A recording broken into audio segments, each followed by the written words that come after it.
All right, welcome to our Wednesday night study. 1 John chapter 2 and verse 12 through 14 is where we left off. Let's get back in our discussion that we were in, how to overcome the wicked one in our lives, because John was in this discussion talking to the little children, those that are babes in the Lord, and then the fathers, those that are mature and grounded in the Lord, and then the young men. And when he talked about the young men, he says, because you've overcome the wicked one. So they're young and on fire for Jesus and learning and growing. But how do we overcome the wicked one in our life? Well, we said last week, James 1:5, by drawing near to God and seeking his wisdom. So we kind of looked at that. And then also by learning God's word and using it in times of temptation. I was counseling today and using that premise also as well about when, temptation comes, the element we have is the Word of God, folks. And now let's go back into it. And the third one we want to look at in overcoming the wicked one in our lives is not yielding our bodies unto sin. Romans 6:13, neither yield ye your members as instruments of unrighteousness unto sin, but yield yourselves unto God as those that are alive from the dead, and your members as instruments of righteousness unto God. Now, what we're seeing across our nation right now is not people using their bodies and things for righteousness or anything. They've been used as instruments of sin. Look how many further deaths there have been in our nation, stuff like that. But we have crime every day across this nation. Think about it. Realistically, we do. But I want you to notice in this is one of the ways that we have been given as instruction here by Paul in Romans about one of the ways that we overcome the wicked one is resisting, from our bodies being allowed to sin. That's a hard element right now to teach young people. It is an incredibly hard element to teach young people and young adults. It really is. We're seeing a great identity crisis in our country right now, and a lot of that it permeates other things. When young people, what I've studied in counseling through years, when young people begin to lose their own self-identity and their identity with Christ, then they go seeking for an identity somewhere else. Well, guess what Satan lays in front of them? Sin. I think it's one of the things why that the gay movement's on the increase. 2010, they thought they were going to be about 6, 7, 8% of the population, and they were 1.6% of our population here in America. How many of you think it'll be 1.6 10 years later after this census? It won't be, folks. One way or the other. They're going to work those numbers up because the gay community had a huge upheaval when those numbers come out. They accused the Census Bureau of fabricating the numbers and politicians fabricating numbers. But I can assure you this time around, it's going to be a different story. We're going to see that number jump. Part of the reason why is because everything that's in their domain is being exported by sin. What about social media? On social media, kids are getting anything. Anything. Porn. They can watch anything imaginable. They can read other people's writings no matter what it is. You remember back when they used to get rid of books and stuff in schools that they thought were detrimental. Man, you can get into anything on that. So, there's so many avenues. Snapchat now is a big one. But look what they're doing with it. Kids are taking pictures of each other, all kinds of nudity and stuff like that. 10, 11, 12, 13, 14-year-old kids. It really is. And so Satan's opened up this huge realm, but how we overcome the wicked one is being guarded because this body is a temple. You think about it. The temple doesn't stand in Israel anymore. And, that's one of the things that Paul taught us. Our bodies is a temple of the living God. So right here is where God indwells. Oh, you looking for somebody, young man? Yep. I thought you just want to come to my class. Oh, you forgot your sword. Yeah. Well, when you're going to war, that comes in handy. All right, here we go. Let's put on the whole armor of God. Ephesians 6:13, wherefore take unto you the whole armor of God, that you may be able to withstand the evil day, having done all to stand. Notice he says that you may be able to withstand in the evil day. Folks, we're there. This is the evil day. I just counseled somebody today. I said, you better put on the whole armor of God. They brought up a situation. I said, you better get the armor of God on. And so as we look at this, these are things that God has given us to overcome that wicked one. He's talking about overcoming. I told you before, it was last week, being an overcomer in the New Testament is a big word. You see it a lot, but you see the implication everywhere, even when they don't use the word overcome. But even in Revelation, we see it. So here's another way. We put on the whole armor of God. And that means all of it. You know, we need to put on every piece of the armor of God. You know, I told a person today, I said, you need to put that armor of God on your whole family. Just pray the armor of God on your whole family. Folks, you don't believe things like that works? God tells us to pray. And he gives us these elements when he talks about having our, feet shod in the preparation gospel of peace, and then having on the belt of truth, and the breastplate of righteousness, helmet of salvation, and the shield of faith, the sword of spirit, all these different things. Every one of those we're giving us saying, and there's an element there where he's trying to teach us a valuable truth about how to defend ourselves, So we need our armor of God. How do we overcome the wicked one? Well, by daily submitting ourselves to God. Here, I think, is probably the great failure within our church realm today in believers. Overcoming the devil by submission, by submitting ourselves to God. So when we look at that, James 4:7, submit yourselves therefore to God, resist the devil and he'll flee from you. I'll never forget when I was a young preacher boy, I got up and I was quoting part of this. I said, folks, we need to resist the devil and he'll flee from you. I had an old deacon there, was a buddy of mine. He used to travel with me sometimes evangelism. He said, preacher, you didn't quote all that. I said, I know.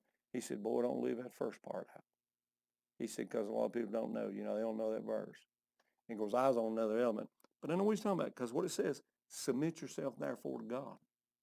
If you think you're a match for the devil, he's already won your battle. He's looking at you as easy pickings. I mean, you think about it. Who among us can go up against him? Well, in the first place, none of us have probably went up against him. There's none of us have got enough power and strength and influence and stuff like that where Satan's going to get involved. Who are the two New Testament people we see that Satan himself goes up against? Gets involved with? Judas. And who else does he attack constantly? Jesus. Well, listen, you think about what Satan used Judas for. He was called the son of perdition. Only two people called the son of perdition, him and Antichrist. There's some teaching out there, it's false, but there's some teaching out there that says, well, Antichrist is going to be the resurrection of Judas. That's not true. Don't believe that for a moment. Calls them the son of perdition because they're used in a like manner. They're used as Satan would use his own son, to carry out his dues. Okay, what's another one? By being watchful and sober concerning temptation. Kind of goes back to what we said about our bodies, but notice what he says, 2 verses here. 1 Peter 5:8, be sober, be vigilant, because your adversary, the devil, as a roaring lion, walketh about, seeking whom he may devour. He says we need to be sober. That means watchful in the Greek. You need to be watching constantly, like the watchman on the wall. He said you need to be vigilant. Don't let your guard down. Well, how many of us do? Let me give you a good example. How many times we jump out of bed in the morning and start doing what we're doing and we never call on God? Think about it. Do you have any idea what's ahead of you? You might have a schedule. I have a schedule all the time. But really, none of us ever really know what's ahead of us in that day. So a good mentality is before you ever get out of that bed, start your praying. You might go in there and be getting ready and still praying. You might be in your car driving work still praying. That's okay. Start your day by praying, And so he says to be sober and be vigilant because your adversary, this is an enemy. This is a foe. He is a declared, designated enemy of all those that belong to the king. He says your adversary, the devil, as a roaring lion. Now, if you study that, I've talked about this before, lions hunt in packs. The males will go over here. The females will go around behind that like a herd of animals, and they'll start roaring, and they chase the animals right into the males. So Well, you surmise from that. One, males are lazy. You women already knew that, you know. But they're making the females do all the hunting, if you will, or all the moving, all the chasing. They're waiting for the meal to come to them. It's like meals, not quite on wheels, but it's kind of a similar thing, you know. But and the interesting thing is they're just sitting there waiting on them in the dark, and then they pounce. Well, think about what Satan does to us. What are some symbols that we could look at or some things in our lives that Satan uses, kind of like those female lions to get around behind us and start, you know, roaring and stuff? Think about what he says. Because your adversary, the devil, as a roaring lion, walketh about seeking whom he may devour. He's walking around them, seeking whom he may devour. Think about crisis. Sometimes like a roaring lion, a crisis, boy, it begins to rear up in our lives. First thing you know, we go off in this direction. We're not going with God. The crisis has put us on the move. Look at our nation right now. I mean, you look at, I was talking to somebody that said that they went to Myrtle Beach and they had a little protest down there. So what did Myrtle Beach do? Shut everything down. Just shut all of Myrtle Beach down. They said, there we was on our anniversary, and it wasn't anything bad going on, but as soon as they thought there was an implementation of trouble, the government and the law just shut it down. They said, we couldn't do a thing at that hotel. So you think about that. Sometimes we overreact because a storm comes, you know, something blows up, a circumstance, a crisis in our life. Sometimes it's a person that causes us to run in one direction or this. It can be any number of things, folks. But Satan uses different elements to get us to go in there. Look at King David. Well, he committed sin with Bathsheba, and then all of a sudden he found out she's pregnant. So he tried to work it out where Uriah would come back home and stay with his wife. Uriah was a man of integrity. He said, no, if he said, my fellow soldiers can't go home, I ain't going home either. So what did this crisis stir up in David? He told his general, said, put him on the front line. Said, Dave, you put him on the front line, he's dead, man. I said, put him on the front line. Boy, and that old prophet come and stuck that bony finger in his face after Uriah got killed. And he said, thou art the man. Look what you've done. So sometimes it's different elements, you know. People right now, as we said last week, this is the week when banks in many states can start foreclosing. People that rent property can start putting people out. There's going to be some crisis here over the next few weeks. That's going to be well enough. People are going to say, what are we going to do? You know, where are we going to go?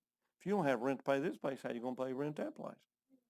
You know, so we're seeing these things that rear up. So we got to keep that in mind. 2 Peter 3:17. Yea, therefore, beloved, seeing that you know these things before, beware lest you also, being led away with the error of the wicked, fall from your own steadfastness. Being led away with the error of the wicked.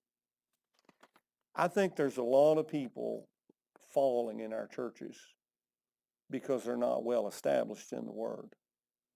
And different little things come along or people say things or, you know, this, that, and the other. I saw something this week. I'm trying to verify. How many of you have ever read Max Lucado? Now, what is he? Christian pastor? Christian church, or I don't know. Well, I'm not too sure what branch he is, but he's something a little different. I don't think he's Pentecostal. But I just saw a thing a lady sent to me last night, an old church friend of mine, and he's come out and endorsed a pretty well-known gay activist, you know, for, you know, office, and come out and really bragged on her and how her podcast really enlightened him and blah, blah, blah, all this. And I was like, wow, you know. But how many times have we seen that over the last decade? Yeah, well, but they're caving into these things, you know, and, you know, T.D. Jakes come out for the gay movement. Who would have thought T.D. Jakes would have done that? He was the leader of the black community in faith and religion in this nation for a long time. Well, they do. But he's got the big money. It's worth over $300 million, you know. But all of a sudden, they cave. So we got to watch out for error. Folks, We work hard here at this church through Sunday school, through everything we do, all of our teachers, our pastors, to put out nothing but truth. I mean truth. Something we can lay our hands on and say, that's what God's word says, period. And that's why years ago, decades ago, I got away. Matter of fact, when I came here to New Life 27 years ago, I got away with Sunday school quarterlies. How many of you know who used to write the Sunday school quarterlies for the Southern Baptist Convention? Dr. Herschel Hobbs. 5 different doctorate degrees. Brilliant man. One of the great teachers that our convention's known. He died. I've got the publication there in my office where they did a thing on him when he died. You know what they did then? They farmed all those different studies out to different preachers all over this country. I didn't know any of them. It wasn't going out to Adrian Rogers, Charles Stanley, people like that, or Dr. Jeremiah. It was going out to guy. And then I kept finding errors.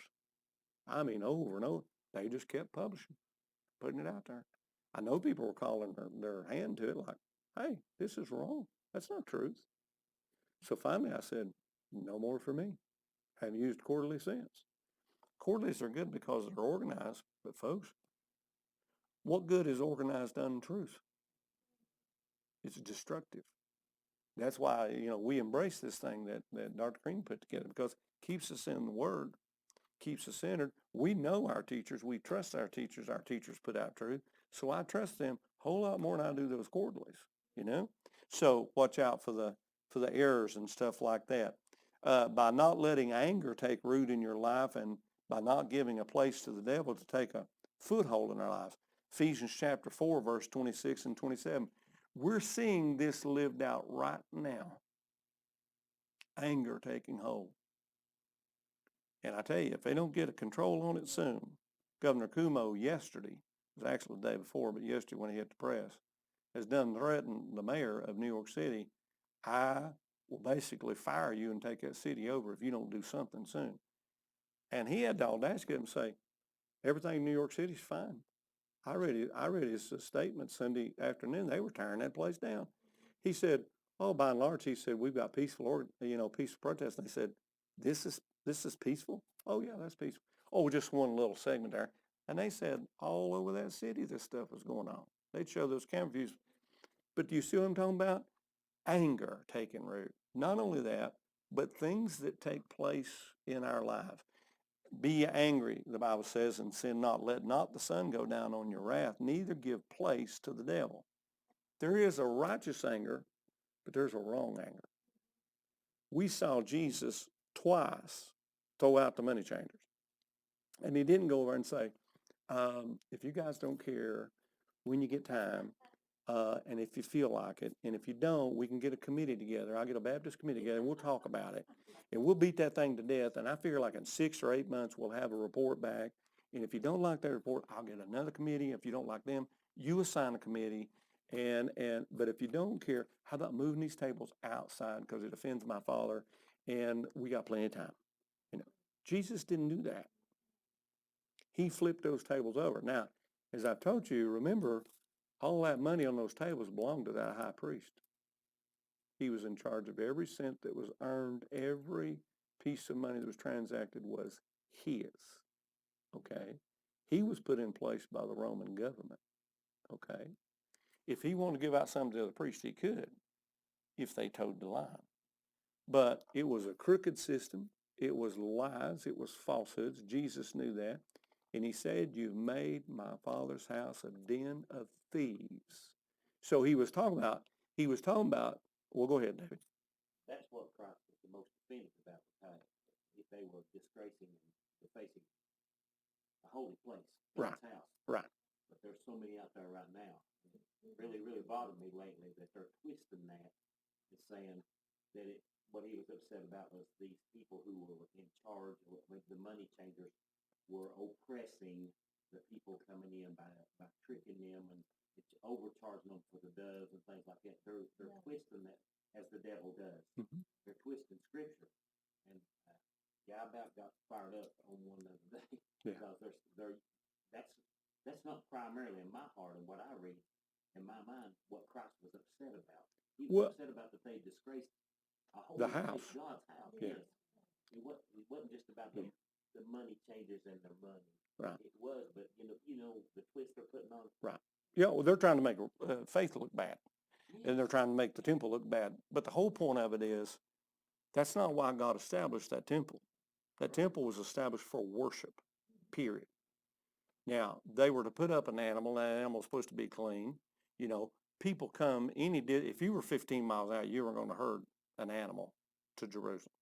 So you were going to buy something there for a sacrifice. They knew that. They overcharged. Or if you brought an animal, they said, well, it's got a blemish. You can't use that one. Well, they'd swap it out, and then next week they'd sell that one to somebody else. So it was about money without any question. But the real issue was about what they were doing to God's house. That's the issue. But when you look at this, we can't give place to the devil through our reactions, okay? I said on Facebook the other night that what happened to that man up there, and of course now they've proven that he suffocated. And I think, anybody here ever about drowned or suffocated? I have. I came very close to losing my life when I gave Kay her kidney. That little piece back there you see in the back of your throat, mine swelled all the way to the front of my teeth and filled my whole mouth. And I had a bad reaction to morphine. I'd had morphine before, but whatever reason at the time it did. Couldn't breathe. I had a guy in there and he wouldn't look at me. I said, something in my mouth. No, you're just, blah, blah. I said, there's something in my throat. I had 5 nurses in there. Nobody yet looked in my mouth. Finally, the head nurse come in there, a little black lady, about the size of Susan, okay? I don't know if she could sing like you could, Susan, or could, but she's a good nurse. And I told her, I had a little air left. I said, something's in my mouth. And she opened up. They brought a crash cart in and started hitting me with shots. I thought they was going to send me a surgeon and have the thing cut out. And boy, she was landing on those nurses. Nobody looked in the man's mouth when he says he can't breathe. I mean, really? 5 RN. When you're getting where you can't breathe, you'll fight a chainsaw. Now, I just had surgery about 12 hours before that. I come out of that bed. I come up out of that bed. I mean, I was ready to fight anything and get a breath.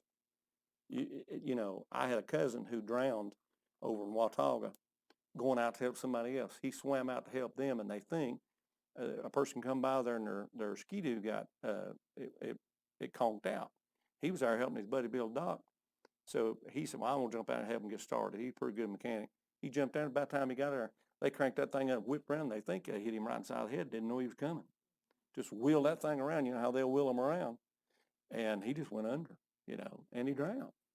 And he was only like 23, 24 years old, big old boy. That's a horrible type of death when you look at all that. But I want you to think about what God is saying here. We can't give place to the devil. The old adage is, if, Satan gets an inch, he'll take a mile, and he will. All he wants is a place to start. He wants a starting point. Well, anger here is a good one. Be angry and sin not, let not the sun go down your wrath. You need to give place to the devil. Anger can do it, but there's other things. Notice in Proverbs 4:14, let's look at something else, our last thing. By not following the path of the course of this world. Proverbs 4:14 says, enter not into the path of the wicked and go not in the way of evil men. So we can't follow after the wickedness world. There's a whole bunch of kids that may get hurt, may get killed, may get sent to jail, may get sent to prison. Anybody saw in the news today, they caught the young man that started the fire down in Nashville, down at their judicial building down there? 25 years old, young white guy, come out there and he's got this look on his face like, oh no. You know how they caught him? His tattoos. And it showed him breaking out a window and throwing something lit in there. His charges are federal charges. He's going to prison. He's going to prison a long time. Ain't going to make any difference what kind of money his family's got, or probably live in a nice subdivision, whatever.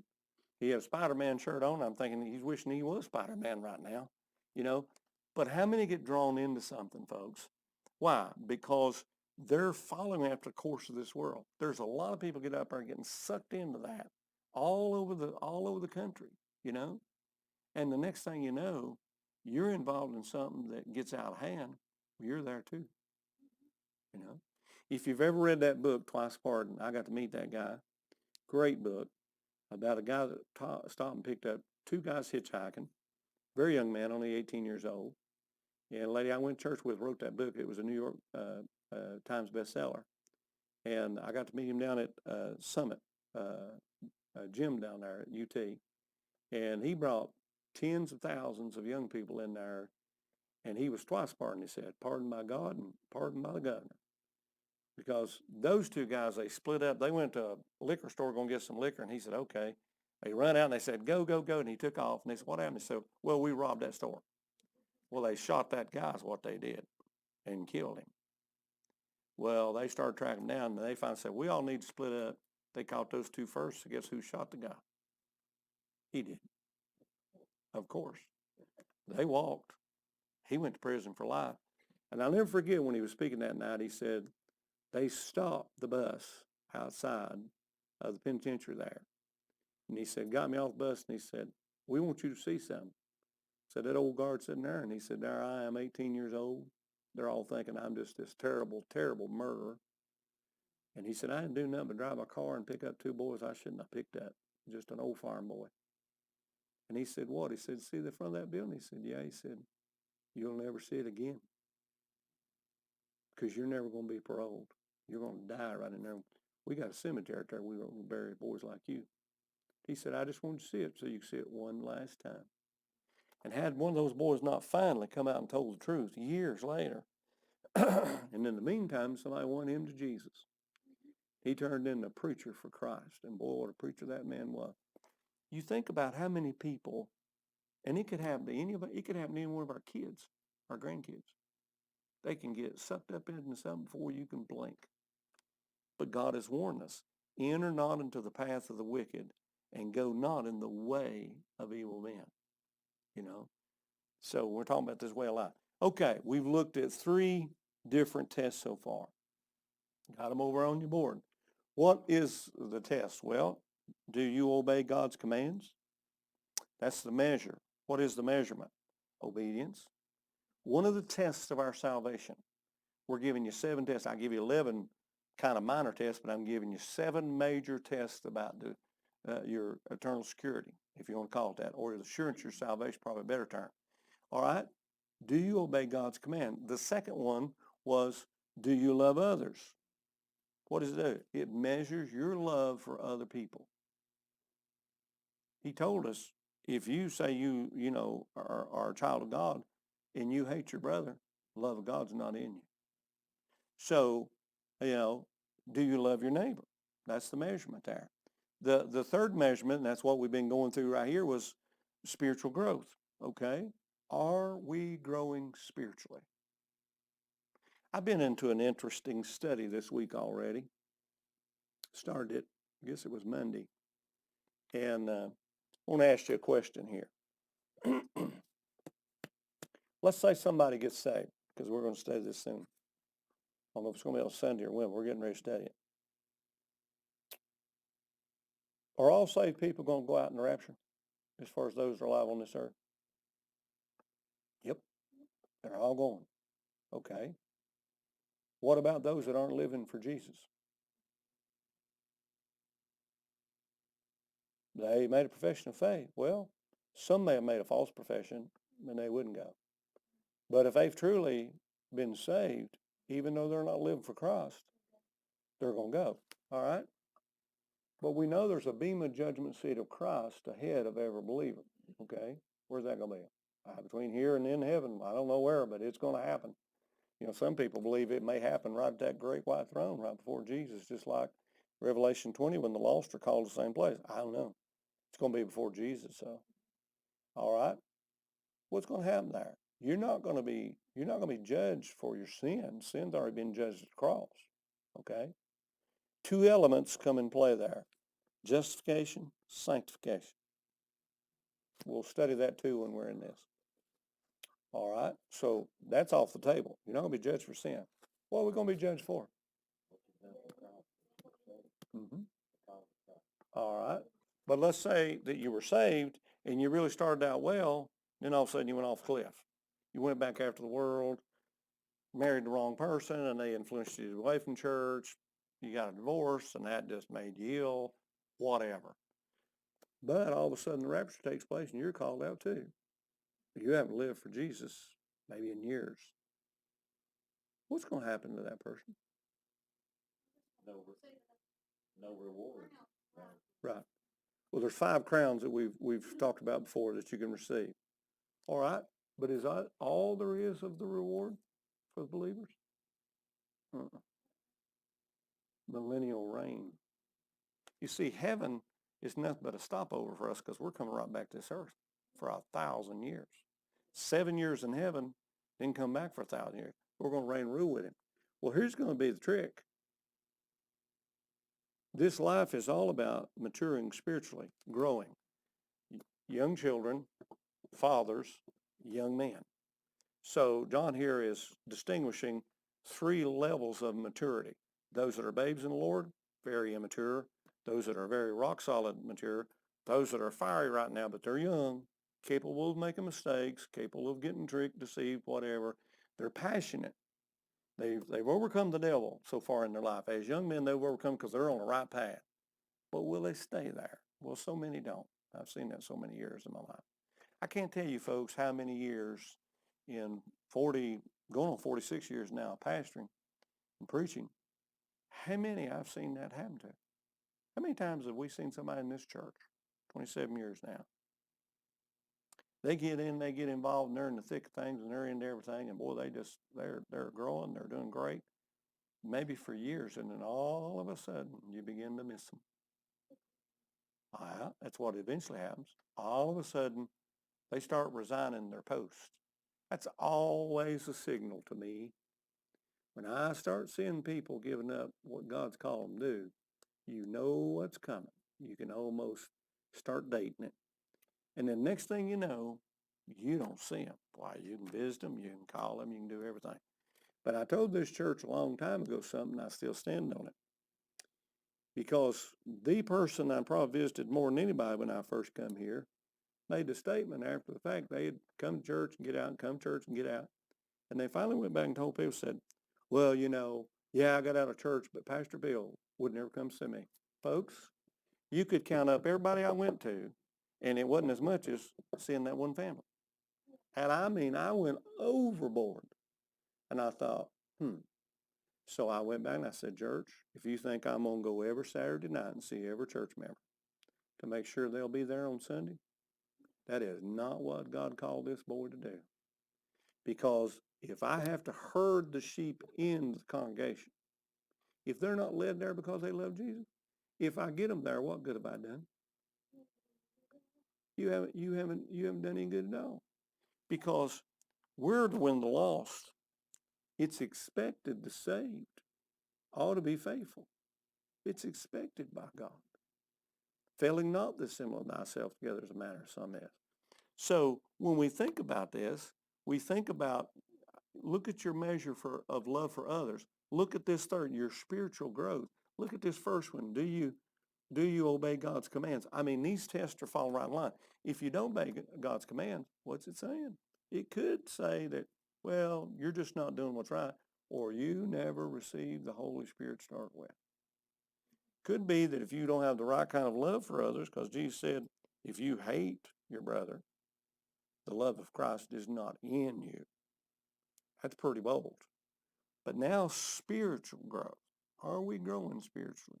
This is something that always concerns me, of when I see somebody come and come and come and come, and yet they're not growing. Is all they're getting food-wise here and they're never applying themselves at home? Good possibility. Is it somewhere on our end that we're weak? That's always my concern. Are we not doing what we need to do?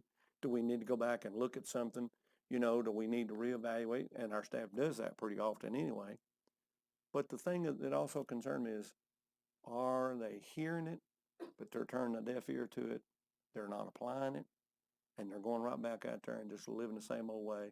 Then why are they coming to start with? Maybe to appease their conscience, maybe to appease a family member, maybe thinking that I'll gain some favor of God. At least I can live like hell all week long, but I'll appease God because I show up on Sunday. All of those are wrong motivations. for come to God's house. So I want you to look now at test number 4. Let's look at verse 15 down through 17. Love not the world. Here's some very, I won't say famous verses, but they're very popular. Love not the world, neither the things that are in the world. Now that are there's italics, which means it was added in the 1611. So neither the things in the world. If any man love the world, the love of the Father is not in him. Folks, it's very clear as we see these different statements on these 7 major tests, when he says this and he says that the love of the Father is not in, he's saying, you're not saved. He said, here is some credible evidence. So he says, love not the world, neither things that are in the world. If any man love the world, the love of the Father is not in him. The love of the Father ought to drive out the love of the world. Now, I told you a while ago, there's justification when God makes you just as if you've never sinned when you're saved. There's sanctification. Sanctification's twofold. One, it connects to salvation because he separates you from the world. That's what he's talking about. He separates you from the world. Progressive, that's positional. Progressive sanctification was he begins to pull the world out of you. All right? But if there's worldly things in you that aren't being removed, he's saying there's some evidence here. And what it reflects on is that, you're what we call the professing man. We talked about this early on in this chapter. Here is the professing man, okay? So in this, he's saying, okay, he makes a profession, but he loves the world, follows after the world. His cravings are after the world. Everything is about him is about the world. Notice what he says, verse 16, for all that is in the world, the lust of the flesh, the lust of the eyes, and the pride of life. We studied that a while back and broke each of those 3 down. Not going to spend a lengthy time on that. But he said all of these is not of the Father. I took you to a study not too long ago back to Genesis and showed you in the Garden of Eden, all 3 of those were present that day. The lust of the flesh, the lust of the eyes, and the pride of life. They were present right there with Eve. Okay? He says, is not of the Father, but is of the world. And the world passeth away, and the lust thereof. He that doeth the will of God abideth forever. So we're seeing the professing man, but we see there in verse 17 the obedient man. There's a big difference between the two. Big difference. A professing man professes he has something that by proof he does not. God has proof. Because you love the world more than you love God. Okay? The Bible says in Philippians that in all things he might have preeminence, be first place. So we look at this. The test number 4 is love not the world. What is the measure? The focus of our love. The measurement on this is the focus of our love. Where is your love focused? Because if it's entirely focused on this world and it's not focused on God, how can you say God is in your life? So when we say that love not the world, it's talking about where is your focus? Where's the focus of your love? Where's the focus of your affections? Where's the focus of your passions? Any of these words would work really well. So John warns against pledging our loyalty to worldly systems and the things of this world. That's why I told someone today, I was talking to them, and they were talking to me about what's going on with the rights and everything else. I said, my son made a statement on Facebook that I adhere to. He said, I don't think anymore America can be saved. And I said, Dylan, I agree with you. I think we're passing that point, folks. But remember something. America has to go into decline for Antichrist to be able to rise. So it only stands to reason that certain governments and certain nations right now they're going to go into decline. We're a big part of that. Okay, think about that. For Antichrist to fully rise and become a world dominant leader, then there's some governments and things that have to begin to fail. I've always thought that America right now is the stopgap to Antichrist and his government. All right? But what about if we fail? There's an article out there where Russia, China, Iran, and Turkey is celebrating the fall of America. That speaks loudly, folks. And guess what? This person looked at me, this was the young person looked at me and said, and they didn't have to lift a finger to topple us. I said, exactly. I said, that's why they're celebrating so much. You remember Fidel Castro? America will fall, will never fire a shot. You know what he's saying? They'll self-implode. What have most democracies done in the past? You know, we're an old democracy, folks. But the upheaval you see going in your nation right now, what's it really signifying? The love of the world. People love they love the world more than they love God now. And I think it really stands out. Back in the mid-90s when I went to England to school, and I went over there and I was appalled. I'd always loved, the United Kingdom and Europe and stuff. I always was fascinated by it. I always wanted to travel there quite a bit. Never got a chance much to, but I wanted to travel there. But I came back and made a statement to this church because it wasn't long after I come here. It was like 2 years after I come here. I was going over there. And I said, Europe is gone spiritually. Man, look at it today. One of the big three is going to fall to the Muslims soon. Either United Kingdom, or I believe either France or Germany. One of those three is going to fall. And when you take one of the old countries and topple them through a false religious regime, you have really done something. But right now, between the United Kingdom and between Germany especially, France is right there with them. Boy, it's on the edge. I mean, they're populating with babies and babies and babies and raising up voters, and then all those immigrants. When you brought that European Common Market nation in and opened up all those 27 nations, and they could, like our states, go between them, they started segregating in certain places and staying there. They created voting blocks.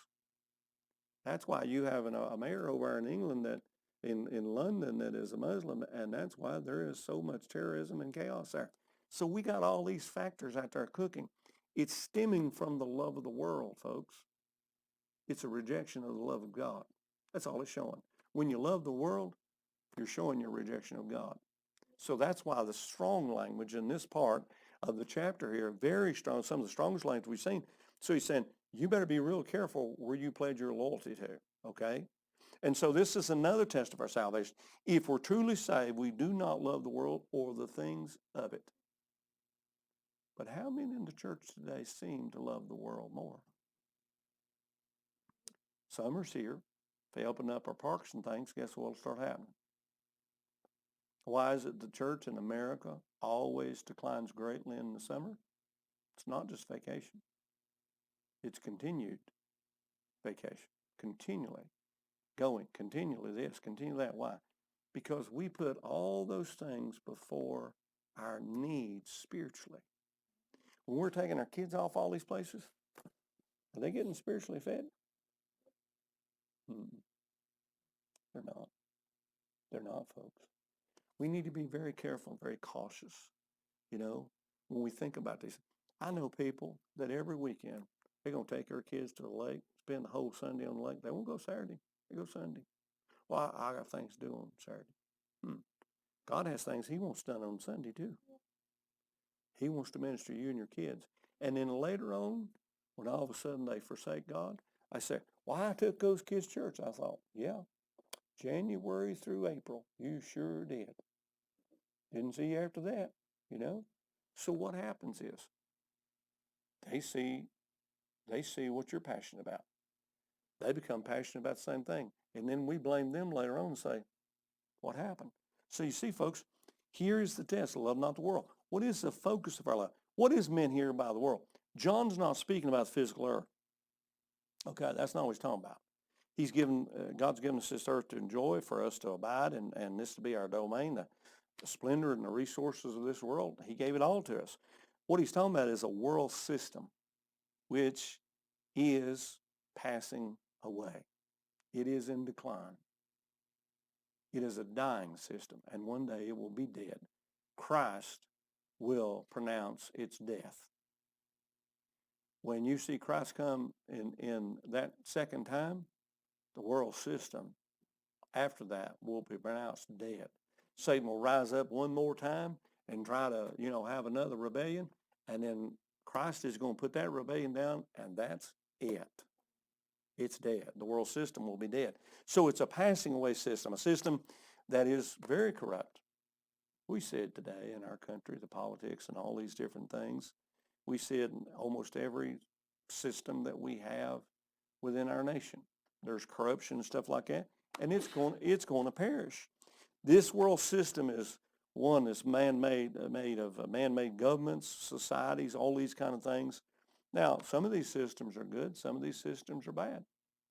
But here's the thing. Satan tries to infiltrate and corrupt them all. Has he not infiltrated the church? Yeah.